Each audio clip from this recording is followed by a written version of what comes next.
सब दूर बात फैलने लगी। और इधर ये वसोबा जो है ये बहुत, इसके तो कोड़ हो गए और ये बहुत परेशान। तो इसको किसी ने कहा भी कि तुम जाके उनसे माफ़ी मांग लो एक बार ज्ञानदेव से, तुमने ये सब करा, ये शरीर पे आ गया, मन का शरीर पे आता है, ये ध्यान रखना। मैं फिर सबको चेता रहा हूँ, ऐसा कुछ भी आपके भीतर किसी के प्रति भी है निकालो, और अगर आए तो उसको उसी दिन खत्म करो, शाम तक ही, रात को खत्म करके सोना। फोन कर लो, माफ़ी मांग लो, जाओ पैर छू लो कि भैया मेरे मन में बहुत आता आपकी पिटाई करने की और जान लेने की, और मैं इसके लिए क्षमा चाहता हूँ और ऐसा कभी मेरे से न हो, परमात्मा मुझे माफ़ करे। सो जाओ जाके कि चलो हो गया खत्म किस्सा। कि भैया एक तमाचा तुम मुझे मार लो यार, क्या मेरे मन में बहुत आता तुमको मारने का, तुम मेरे को मार लो, वहाँ खत्म करे यार इसको। और कोई तुमसे माफ़ी मांगे तो उसको मुक्त भी कर देना, क्या कि जा भैया मुक्त। तो वसोबा क्या करे, तो वो उनको पता लगा कोई चांगदेव करके कोई महाराज हो, 1400 साल के हैं वो, ठीक इतने बड़े योगी, 1400 साल जो आदमी जिया, और वो हवा में रहते थे, वो शरीर ये से बैठते नहीं थे, वो चांगदेव से हवा में बैठे रहते थे, उनका हिसाब किताब योगी थे। ये वहाँ पहुँच गए, इन्होंने कहा मुझे ठीक करो। अब देखिए चांगदेव 1400 साल का योगी, सब चमत्कार करता है, वो पूरी ताकत लगा रहा है इसको ठीक करने की, पर ये ठीक नहीं हो, क्योंकि मामला शरीर का नहीं है ना, आप समझ रहे हैं ना। इसलिए कई सारे लोग यहाँ पर आज की तारीख में, मेरे मित्र हैं डॉक्टर हैं, वो मुझे कहें कि 90% ऐसे मरीज मेरे पास आते हैं जिनका शरीर का रोग होता ही नहीं है, मन का रोग होता है। मैं उनको आपका पता देता हूँ कि वहाँ जाओ ध्यान करो और स्वामी जी ठीक कर देंगे, तुम्हारा रोग की इलाज उनके पास है। तो वो लोग कहते हैं वो छोड़ो स्वामी जी, आप तो दवाई दो, डॉक्टर साहब आप तो दवाई दो। अब बोले मैं दे देता हूँ दवाई, अब मेरी दवाइयाँ काम नहीं करेगी, मेरी दवाई शरीर के लिए, मन के लिए नहीं है ना। तो कोशिश करते हैं, कुछ होता नहीं। फिर वो लोग कुछ कहते हैं कि वो पूछते हैं क्यों हो गया इसको कोड़, अब वो सोचते हैं इसका देखना पड़ेगा, मामला ठीक नहीं हो रहा। बताते हैं वो ज्ञानेश्वर महाराज और वो ऐसा वैसा। अच्छा बोले क्या उम्र है उस लड़के की? बोले कोई 19-20 साल का लड़का। अच्छा तो क्या वो योगी है? बोले हाँ। तो बोले कि उसको बुलाओ, मैं मिलना चाहता हूँ। जाके कहते हैं कि वो चांगदेव महाराज आपको बुला रहे हैं। वो ज्ञानदेव कहते हैं हमारा कोई मन नहीं भाई मिलने का, हमको क्या करना उससे मिलके, वो अपनी जगह मजे में, हम अपनी जगह मजे में, हमको कोई बात ही नहीं करनी।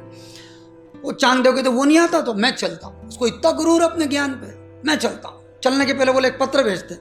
अब पत्र लिखो, पत्र में क्या लिखे हैं? वो बच्चा है वहाँ, ये 1400 साल के, वो 18-19 साल का। अब ये क्या लिखे हैं?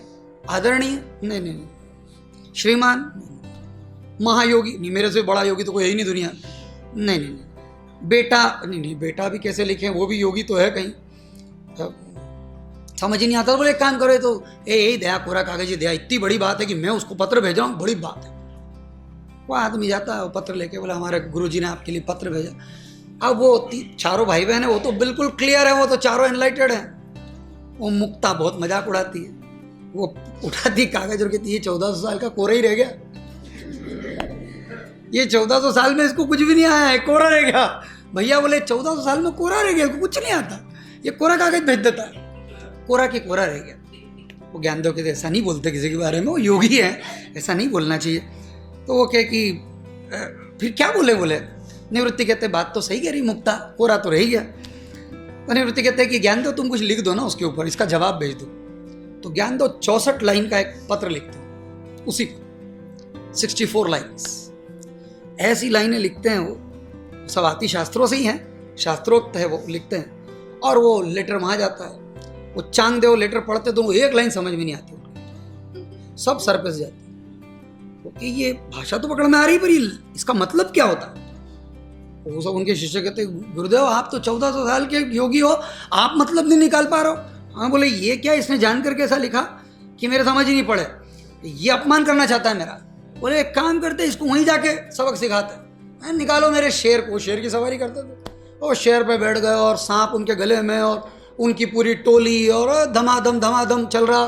चलो बोले आंधी समझते हैं उसको बच्चे। इधर आंधी में लोग बताते हैं इनको ज्ञानेश्वर को कि वो आ रहे हैं आपसे मिलने, चांगदेव 1400 साल की उम्र है उनकी, आ रहे हैं वो, और अब जरा समझ जाओ, आप सावधान हो जाओ, शेर पे बैठ के आ रहे हैं। मुक्ता कहती कि दादा वो शेर पे बैठ के आ रहे हैं, अपना क्या होगा? अच्छा ये सुबह सुबह बैठे अपना वो मंजन चल रहा है इनका, चारों भाई बहन सुबह सुबह उठ के। उन्होंने कहा दादा ये कैसे क्या होगा?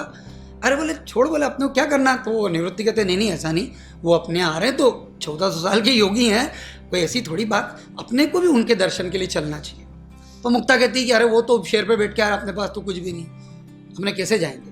तो ज्ञानदेव कहते हैं कि अगर कण कण में परमात्मा है, जो मैं कहता हूं सबसे, अगर कण कण में सब में आत्मा है, सब में परमात्मा है, तो फिर कुछ भी वाहन बन सकता है। तो बोले अपने को उतरने की क्या जरूरत है दीवार से, दीवार ही चलेगी, चल माई। वो ऐसा करते तो चलती दीवार चल पड़ती है। उधर से चांगदेव शेर पे बैठ के आ रहा है, उनकी बड़ा बैंड बाजा बज रहा। तो चांगदेव जैसी देखते कि दीवार चल रही है तो होश उड़ जाते, वो तो शेर से उतरते और दौड़ के जाते और पैर में पड़ जाते। ये मेरी गलती हो गई, मैं उम्र से मानता था 1400 साल, पर यहाँ तो 18-19 साल का लड़का जो है। ज्ञानेश्वर कहते हैं मेरा कुछ नहीं है, मेरे बड़े भाई साहब हैं, मेरे गुरु हैं, इनसे बात करो। निवृत्ति कहते देखो हमको तो प्रेम का संदेश फैलाना पूरी दुनिया में। चांगदेव कहते मैं आपके साथ में हूँ, मैं आपके साथ पूरा संदेश फैलाऊंगा, आपके साथ चलूंगा। मगर वो कहते हैं कि वो एक हमारे यहाँ कोड़ी पड़ा हुआ है विशोबा, वो ऐसा मैंने सुना कि वो आपके प्रति बहुत वैमनस्य और घृणा, तो आप उसको ठीक कर दें।